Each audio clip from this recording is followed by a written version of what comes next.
Moi c'est Anto. Moi c'est Val. Pour nous, un fourgon, c'est pas uniquement un véhicule, c'est un espace à imaginer, à transformer et à optimiser. Et c'est exactement ce qu'on fait ici, on transforme vos fourgons en vraies petites maisons roulantes.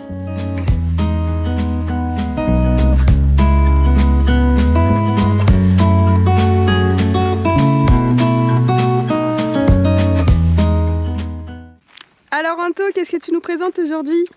Alors, on va vous présenter le tout dernier projet de l'atelier. Pour commencer, on est sur une base d'Opel Movano. Pas très vieux, je crois qu'il est de 2021 ou quelque chose comme ça. C'est un 130 chevaux de mémoire, c'est une motorisation entre deux qui suffit largement pour le format. C'est du L2H2, le format standard, c'est mon format préféré. C'est passe-partout, c'est très très bien. Il est relativement discret, le client il n'a pas voulu d'ouverture sur le camion hormis un lanterneau. Donc il est super discret, là on dirait un utilitaire, tu vois. Il n'y a que l'intérieur qui le trahit. On va passer déjà, je vais te montrer un petit peu la cabine. Donc la cabine, voilà, bon là il y a un peu du matériel. C'est un camion moderne, hein. Rien de fou. Hein. Ce qu'il y a de sympa, c'est que tu as la caméra de recul dans le rétroviseur, comme ça se fait beaucoup sur les dernières utilitaires. Très peu de kilomètres, je crois qu'il a 20 et quelques mille, à peine, même pas 30 000 km. Donc c'est une super base. Voilà, boîte manu, boîte 6, petite clim, la totale quoi. Simple et efficace. C'est très très bien. Alors, la partie extérieure, comme je t'ai dit, pas d'ouverture. On n'a qu'un seul lanterneau en 40-40, avec comme d'habitude store occultant moustiquaire. Sur le toit, tu le verras pas, peut-être si tu prends un peu de recul, mais on a notre panneau solaire. On a 450 watts de solaire, donc on arrive à rentrer des grosses puissances, donc ça c'est super. Il a quelques petites particularités. Ce qu'il y a de bien, c'est qu'on voulait en faire un comme ça depuis un moment pour vous montrer qu'on pouvait faire aussi des projets assez simples, je mets des guillemets, mais on est sur une entrée de gamme en termes de tarifs. Tout ça, ça rentre dans un budget inférieur à 40 000 euros. Donc on n'est pas très loin des 40 000 euros, mais on est en dessous. Donc ça vous montre qu'en faisant un peu des choix un peu spécifiques, en éliminant un petit peu des choses techniques qui font vite monter le devis, on arrive à quelque chose de tout aussi sympa et on arrive à être en dessous des 40 000. Nous, on en est très content parce que c'est quand même assez difficile. C'est pas chez tous les aménageurs qui font du L2H2 et des projets aussi complets qui arrivent à sortir en dessous des 40, donc on est plutôt content. Maintenant, on va passer à l'intérieur, je vais te montrer un petit peu tout ça. Allez, viens. Tadam! Waouh! Alors, les finitions, on est sur de l'épicéa. Il y avait longtemps qu'on n'avait pas fait de l'épicéa, ça m'avait manqué de couper du vrai bois. Donc ça sent bon. Le client a voulu le plus brut possible pour garder en clarté dans le camion. Donc on est sur du brut verni. Évidemment, c'est super bien verni, plusieurs couches, voilà. Ça jaunit très peu avec le temps, donc ça c'est super, c'est une super gamme de vernis français qu'on utilise maintenant. Voilà, donc on est sur encore une fois un format L2H2. Je commence par ce petit bloc là. Alors ce bloc, on a déjà une première tablette extérieure, qui est hauteur de coude, c'est la hauteur du comptoir. Hop, j'ai rien dit. Hauteur de coude. Ensuite ce bloc, si tu regardes bien, il a une particularité, c'est que c'est le bloc frigo. Donc on est sur un Dometic, toujours le NRX, sauf que celui-ci c'est un 50 litres. Donc un petit NRX 50, il a quand même son petit freezer, tu vois. Voilà, encore une fois, c'est très bien pour un petit format, des fois ça suffit amplement. Deuxième tablette, ce qui te permet d'avoir en fait entre guillemets comme un plan de travail. Alors c'est bas, on est d'accord. Mais étant donné que la cuisine n'a pas de plan de travail vu qu'elle est assez petite, c'est bien d'avoir une petite zone pour poser des plats, des choses comme ça. Donc le client a voulu, à la base il voulait que l'intérieur, et nous on lui a proposé de rajouter une extérieure qui est quand même vachement pratique. C'est sympa quand tu as les portes ouvertes d'avoir une petite tablette extérieure. Ben là c'est vrai que mine de rien, tu as un beau plan de travail. C'est bas mais... C'est bas mais ça te permet de poser des trucs. Même tu veux te couper tes légumes assis, tu peux toujours le faire. Voilà. Alors sur ce bloc d'ailleurs, tu regarderas ici qu'on y a mis une prise, lui il a une double paroi ce petit bloc. Pourquoi? Parce qu'il y a une prise en 230 volts ici. Tout simplement parce que le client veut pouvoir rajouter au besoin, même si ça risque de ne pas arriver, ici une petite glacière. Il a une glacière style Dometic qui se branche en 230 volts. Si jamais le frigo il n'en a pas assez, il peut toujours se mettre sa petite glacière, et il y a la prise qui est destinée à elle juste à côté. Donc voilà, pour le petit bloc frigo, tu as tout vu. Ensuite, on va commencer comme ça. Donc on va avancer par la cuisine et après je te montrerai tout le reste. La cuisine, on est sur une petite cuisine simple et efficace. Toute classique, mais j'adore moi quand c'est simple, c'est très très bien. Voilà, donc on est sur un peu moins de 100 de largeur. On a quand même dans tout ça réussi à rentrer un évier dans nos standards, donc 40, 40, 20 de profondeur. Toujours le même parce qu'on l'adore. Ce coup-ci en noir parce que les finitions du camion sont toutes en noir. Donc voilà, petit évier classique. Une plaque de cuisson de feu. Ce modèle est super sympa de chez Tedford, ça ressemble énormément du coup à une plaque de maison. Tu vois, t'as pas de couvercle, t'as pas de choses comme ça. C'est vraiment joli je trouve comme finition de plaque. Donc une plaque de feu gaz, bien sûr. Finition feuille de pierre. Donc tu vois, on a mis de la feuille de pierre noire parce que c'est un rendu super sympa. C'est traité encore une fois bien sûr. Et le rendu est super. Avec cet évier, on a un joli petit robinet. Je disais dans une des stories qu'il était particulier, il avait une drôle de tête. Mais en fait, c'est parce que on a une particularité, je te montrerai. On a une douchette. Et la douchette, tu vois, il y a un trou dans la paroi ici, avec un petit joint. Et hop, ça vient dans la douche. Pourquoi? Je te montrerai. C'est un peu bataillon comme à la maison. Pour ceux qui disent oui, mais il n'y a pas cette pression, c'est en vase d'expansion. Regarde, c'est pas cette pression. Il y en a plus que chez moi. Alors, voilà, meuble haut de rangement. La petite nouveauté, c'est des finitions supplémentaires. Et c'est vrai que Valentine me tanne depuis un moment pour qu'on le fasse. Et je suis d'accord, ça rend super bien. Rail incrusté avec notre joli petit bandeau LED et son interrupteur ici. Tout simplement. Le rendu est super. Alors vous prêtez pas attention, j'ai encore quelques marques, il faut que je le nettoie. Il n'est pas tout propre le camion, il faut qu'on finisse le nettoyage. Bravo. Je viens de m'en rendre compte maintenant qu'on est au soleil. Prise de 130 volts ici pour que ce soit pratique pour la cuisine. Et un grand meuble haut qui est quand même pas négligeable, hein, mine de rien. Ah oui, t'as de quoi faire là. T'en mets avec les fonds en platine laden aussi pour que ce soit facilement lessivable. Et là, bah, t'en mets là-dedans, hein, il est sympa celui-là de volume. Voilà, donc pour le coin cuisine, la partie haute, on va dire, c'est à peu près tout. La partie basse, tu te retrouves avec deux portes. Un premier rangement sous évier ici, où tu mets toujours quand même quelques petits trucs, et un grand rangement en dessous. Là, tu remarqueras qu'on a un bout d'évacuation avec un raccord rapide qui rentre dans la douche. Je te montrerai encore une fois après, c'est un lien avec la douche tout ça. Donc voilà, du rangement, et c'est déjà très très bien d'avoir autant de rangement dans une si petite cuisine. Là, un second petit rangement avec notre vanne gaz, notre réseau de gaz, donc la petite vanne, hop, ouverture, fermeture. Voilà, notre compartiment isolé gaz, qui est ici, avec sa petite lyre, son évacuation pour les gaz brûlés si jamais tu as une fuite. Et là, on a laissé ça volontairement ouvert. Pour pas perdre ce petit bout, si tu veux mettre une planche à découper, un truc comme ça, il y a tout qui compte dans un camion. Le moins de centimètres, tu le sais, ça compte. Voilà, donc pour la partie cuisine, on a quand même un joli petit volume d'arrangement. On a réussi à loger l'instincteur ici discretos. La capucine, elle est ouverte comme d'habitude, parce qu'on trouve que c'est quand même mieux que de faire une porte qui sert à rien ou un rideau qui sert à rien. Donc feutriné, isolé, tu vois, la finition elle est super sympa. Encore une fois, c'est plutôt propre. Voilà, avec notre petite feutrine qui vient sur les renforts de partout. Au-dessus de ma tête, le lanterneau en 40-40 qu'on va ouvrir vu qu'il fait chaud. Store occultant, moustiquaire, tu commences à avoir l'habitude. Hein. On arrive dans la partie salon. La partie salon, on a un premier bloc d'assises. Tu remarqueras que le client il a choisi un super tissu. On est trop content, il est trop beau. C'est du jacquard. Ouais. Donc c'est d'une qualité de dingue. Le jacquard, c'est que c'est brodé dans la masse en fait. Ouais, voilà. Il y a le même motif derrière. Il y a un super travail. Et de couture aussi, super travail. Merci. Mais tu vois, le rendu il est trop beau du tissu, ça va trop bien avec les couleurs du camion. Donc ce bloc là d'assises, c'est la boîte à caca. Donc un petit boxio simple, encore une fois, par rapport à l'économie, voilà, au lieu de mettre un Trellino ou quelque chose comme ça, on est parti sur un boxio avec un séparateur d'urine, hein, encore une fois, ça fonctionne toujours aussi bien. Ça fonctionne aussi bien que les Trellino, tout ça, sauf que bah, c'est sûr que les Trellino sont un peu plus finis. Voilà. Avec un petit bac à sciure qui se rentre et qui se sort, bien sûr, à côté. Un petit, tu en mets là de la sciure. Ça c'est pour la partie toilette, il fallait bien les loger, c'est très bien qu'ils soient ici. Alors, ensuite, bon bah tu l'as vu, hein, je te le dis même plus, mais hein, petite finition feutrine tout autour sur les montants, comme d'habitude. Valentine, la championne de la feutrine. Moi, je t'en ai fait un peu sur celui-là quand même. J'en ai fait, regarde. j'ai fait toute cette partie-là. Regarde. Et je disais à Valentine que je vais pouvoir me passer d'elle dans pas longtemps. Je suis plus indispensable. Je rigole. La couture, c'est moi qui fais la couture, tu vas voir à quoi elle ressemble.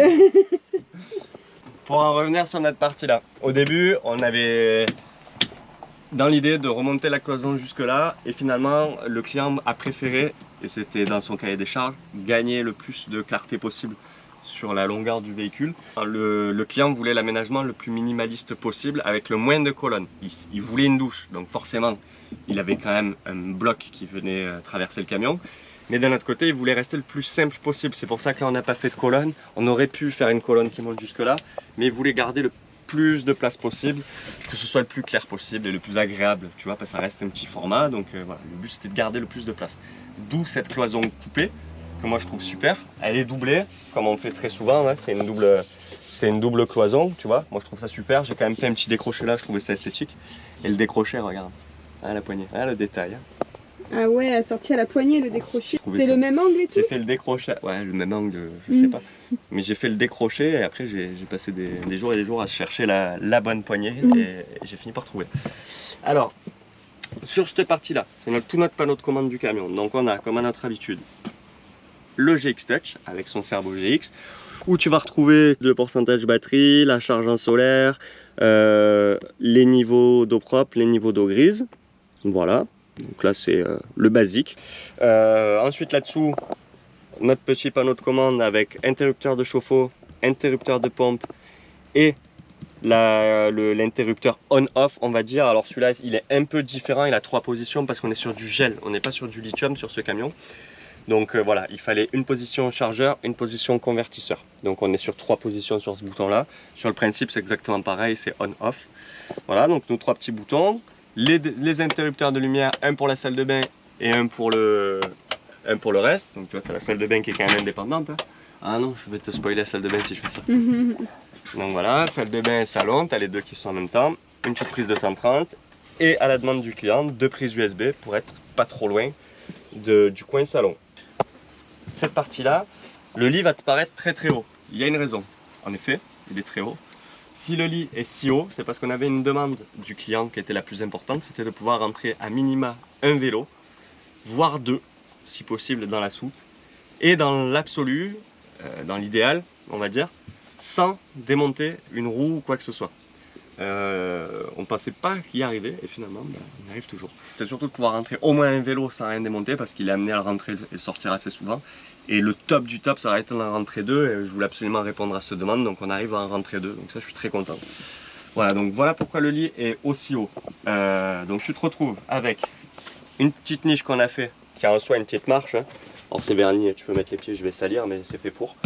Une petite marche qui te permet soit de monter dans le lit directement, soit de mettre un second pied ici et de monter dans le lit, vu que le lit est quand même assez haut. Et un système de table à clip, où en fait, tu as ton panneau de table qui vient ici, avec un petit pied rabattable, comme d'hab. Ah, enfin comme d'hab, quand on fait ce système-là, moi j'aime beaucoup, ouais, c'est une alternative aux tables Lagoon. Et ben moi j'aime beaucoup ce système de table parce que ça fonctionne très bien. C'est redoutable, ça tient mieux que toutes les autres tables parce que tu es fixé sur un rail, donc ça ne peut pas bouger, quoi. Hop, tu la règles un peu comme tu veux. Et après, 2 poussoirs qui viennent te la verrouiller. Et là, elle ne bouge plus. Donc, tu te retrouves avec une première position d'assise pour manger. Une assise là pour manger.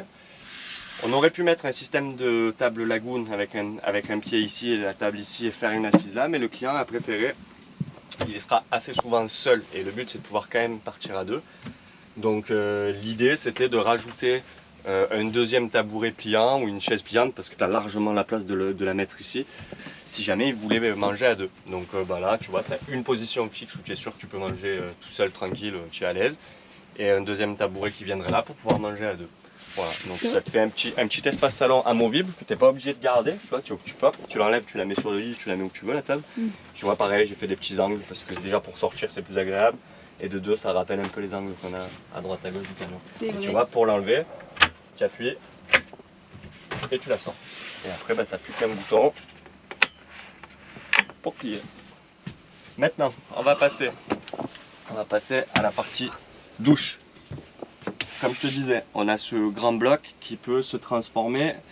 Alors, je vais déjà te montrer à quoi ressemble la douche et après je t'expliquerai ce qu'il a été demandé, ce qui peut être fait plus tard.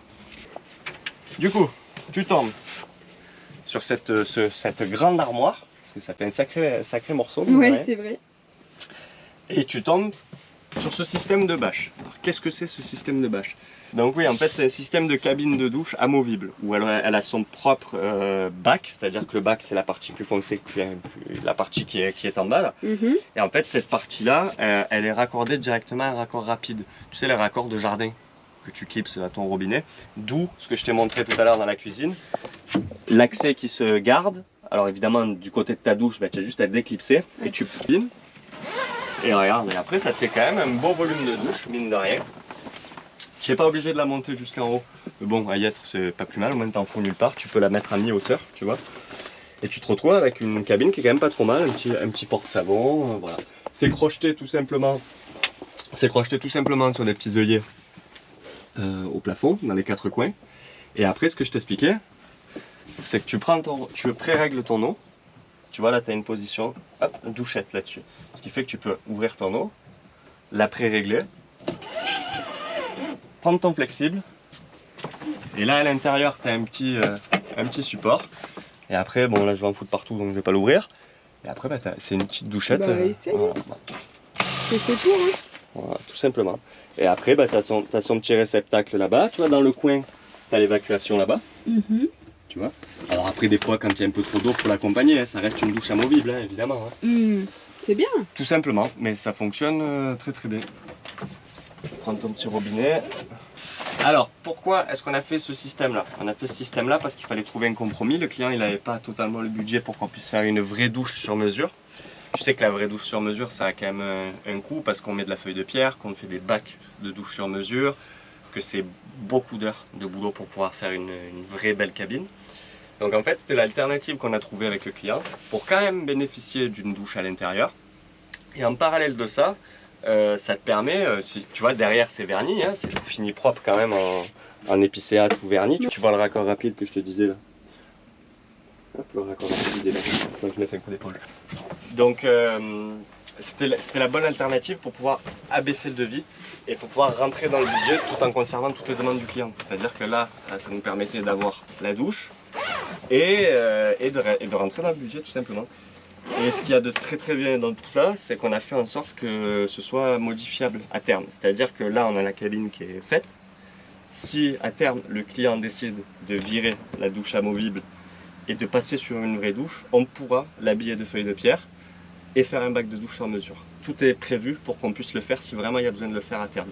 Donc ce qu'il y a de bien, c'est que ça reste évolutif. Donc ça, gardez-le bien en tête. Ça fait partie des possibilités que maintenant on peut vous proposer. C'est-à-dire que tu peux quand même avoir une douche sans exploser ton budget parce que la douche ça représente peut-être 3-4 000 euros minimum. Donc ça permet de rentrer dans un budget et tout en ayant quand même une douche qui est convenable parce que ça te fait une cabine de 60 par 60. Ça et suffit, puis ça a quoi. quand même des avantages parce que voilà, tu veux pas te doucher, tu l'enlèves, tu fais ta penderie et trois étagères en crémaillère. 3 étagères où rien ne t'empêche de mettre 2 supports à penderie, une barre de penderie et d'en faire un énorme placard. Donc c'est pas de l'espace perdu non plus et c'est surtout que c'est modulable. À terme c'est modulable, donc c'est ce qu'il y a de vraiment pas trop mal. Donc ça rentre pile poil, tu vois, et après tu as ta petite poignée, c'est un petit bouton push-lock comme d'habitude. Et puis voilà, c'est déjà pas trop mal. Donc le coin chambre, on est sur un matelas de 12 cm d'épaisseur en 40 kg de densité. Donc du coup on a une pure densité, c'est vachement costaud. Nos 2 petites lisages avec les prises USB de chaque côté. Celle-ci, on a fait juste au-dessus, le client il a voulu au dernier moment une petite étagère supplémentaire. C'est un vide-poche pour pouvoir mettre le téléphone, mettre un bouquin, des mouchoirs, mettre un peu ce que tu veux au-dessus. Moi j'aime bien les faire celles-ci, elles sont vachement pratiques, on les laisse toutes ouvertes, tu vois, pour que ça reste pratique et accessible. Donc voilà, et de l'autre côté, au pied, un grand meuble haut, qui est quand même assez costaud celui-là. Voilà, ou dedans, platine Laden pour que ce soit lessivable au fond. Voilà, nos petits push-locks, nos petits vérins et notre joli meuble haut en épicéa qui rend super bien. Tu vois, avec le veinage qui suit à chaque fois, là, le rendu est vraiment super. Tous les habillages, que ce soit parois ou plafond, on est en platine Laden blanc de 5 mm. Et la feutrine noire pour se raccorder avec tout le reste. Tu vois, tu as la feutrine tout autour là-bas.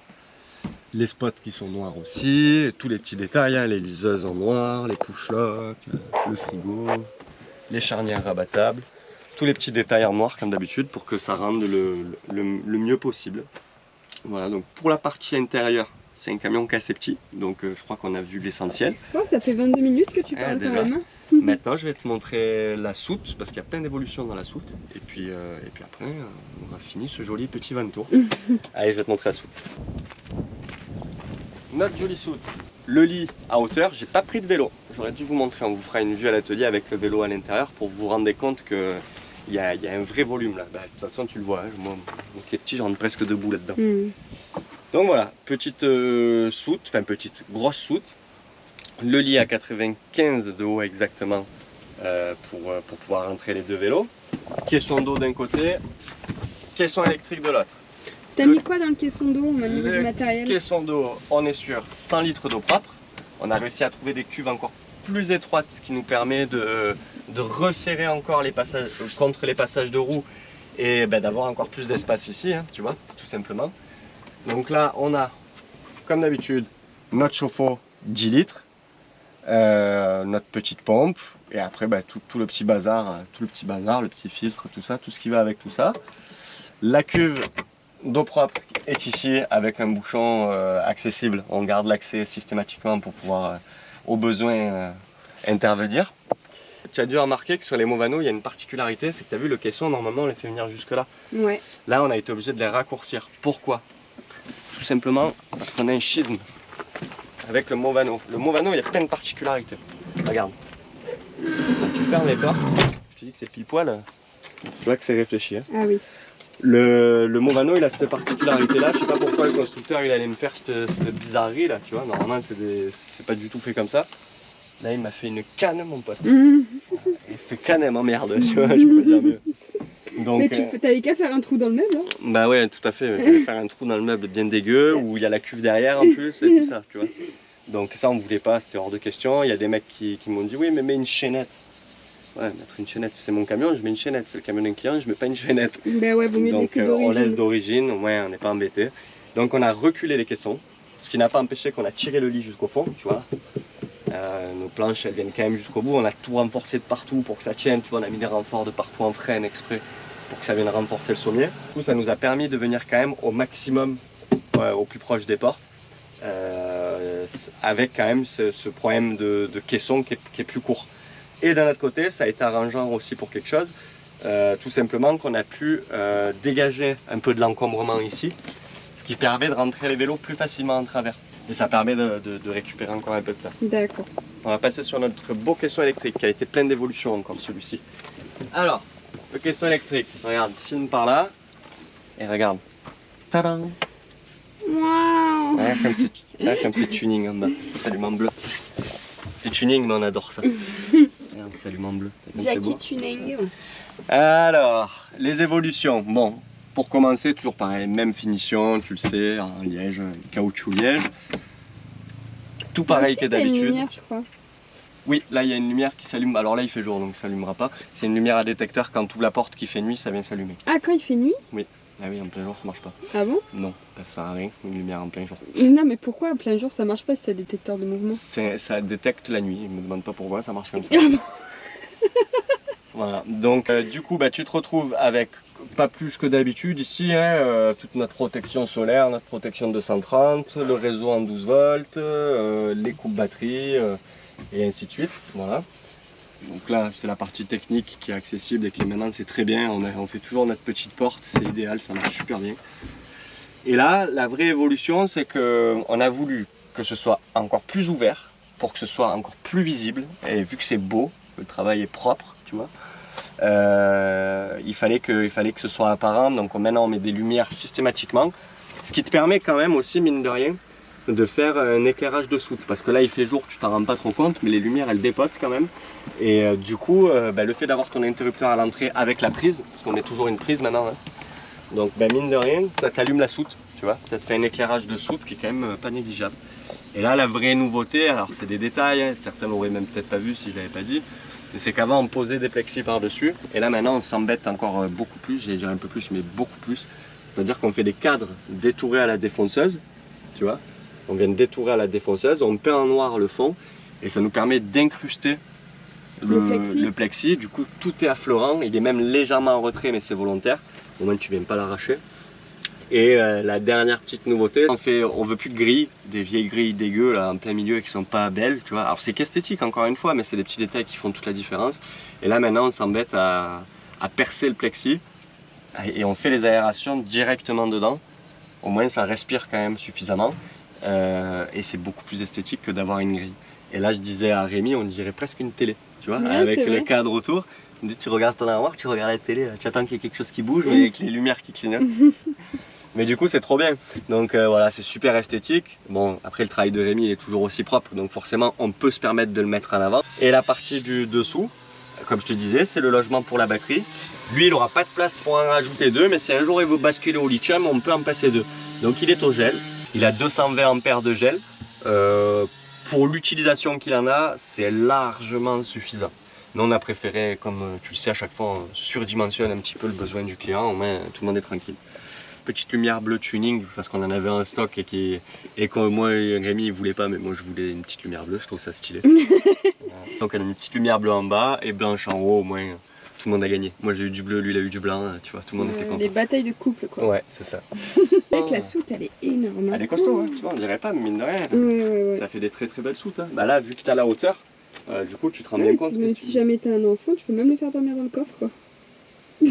Donc normalement, je t'ai tout montré, là tu peux monter un peu, tu vois, ça donne un aperçu du coin lit, du coin avec les meubles hauts. Bon, les meubles hauts je t'ai déjà montré, mais tu te rends bien compte de tout. Ouais, c'est un aménagement un peu minimaliste, mais vraiment efficace quoi, il y a tout ce qu'il faut. Voilà, mais l'idée c'est qu'il est quand même tout dans un budget raisonnable et moi je trouve que c'est très bien. Pourquoi dans un budget raisonnable, normalement ça sera combien L2H2 un peu plus équipé? L2H2, si tu veux la douche, tout ça, t'es plus entre, je donne une grosse fourchette parce que ça dépend de beaucoup de choses, mais tu vas être entre 40 et 45 000 euros à peu près, en moyenne.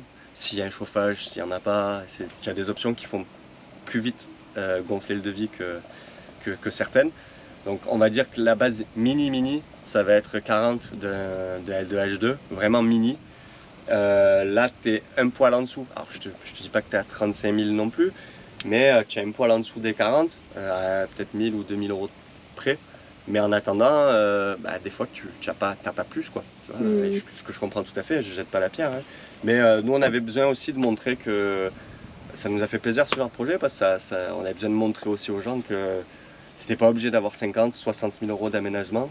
À part si tu m'amènes un L4, évidemment que si tu m'amènes un L4, je ne vais pas réussir à te rentrer quelque chose à 40 000 euros, même en faisant du minimaliste, parce que tu vois très bien qu'avec celui-ci, en faisant quelque chose de simple et efficace, on est quand même pas très loin des 40. Donc vous étonnez pas si avec 40 000 euros, je vous dis qu'on ne peut pas arriver à faire quelque chose dans du L4. Le L4, tu rajoutes 1,50 m ou je sais pas combien de charges utiles, d'espace utile, on peut pas faire de la magie. On a beau essayer d'être raisonnable, il faut qu'on arrive à travailler, à s'en sortir. Ne croyez pas qu'il y a tout qui va dans nos poches, vous savez très bien qu'on est en France.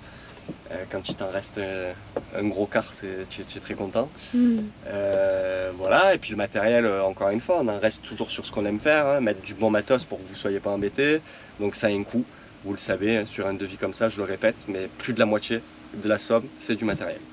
Donc voilà, quand tu mets tout ça bout à bout, ça fait des budgets, mais c'est la France, c'est comme ça, on n'y peut rien. Si j'aurais en Ouzbékistan, peut-être que ce serait un quart du prix, mais je sais même pas, l'Ouzbékistan c'est cher ou pas.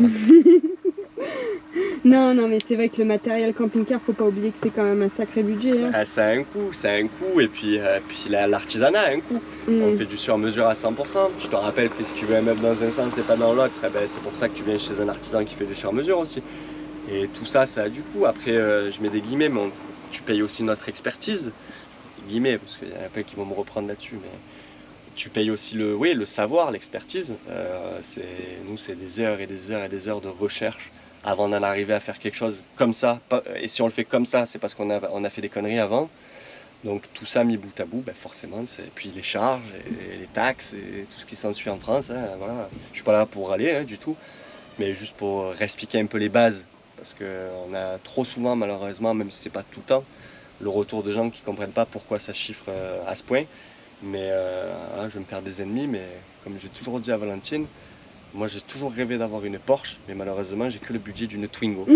Donc à un moment donné, il faut savoir remettre les choses dans leur contexte. Tu peux pas avoir ce que, malheureusement, tu peux pas tout avoir avec n'importe quel prix. Et c'est pas méchant, c'est pas péjoratif ce que je suis en train de dire, parce que des budgets comme ça, c'est déjà des énormes budgets.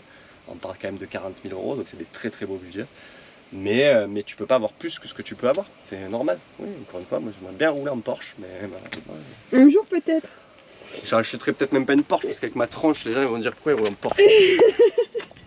Donc voilà, donc je crois qu'on a fait le tour de ce joli projet. Normalement en extérieur, je t'ai tout dit, il n'y a pas plus, une cuve d'eau grise sous le camion comme d'habitude, hein, mais il n'y a pas plus à savoir sur l'extérieur, vu qu'il n'y a rien à l'extérieur, qu'il est très discret.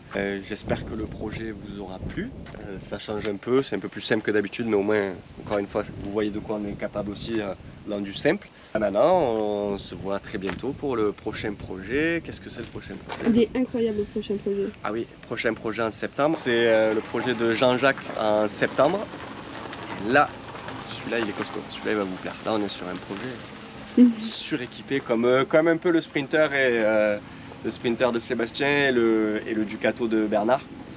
Là on était sur des projets solides, donc celui-là ça a été la petite pause, tu vois. Et en août, ouais, la petite pause, mais très sympa aussi, on s'est régalé à le faire celui-là. Oui, ouais, mais, non, mais petite pause, parce que c'était un peu moins violent en technicité que d'habitude. Mais ça va pas durer très longtemps, malheureusement en septembre. Voilà, donc à très vite pour les prochaines aventures de l'atelier Van Wood Camper.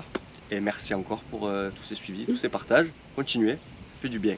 Ça augmente tout doucement, ça fait du bien, c'est très très bien. Voilà, à très bientôt, merci.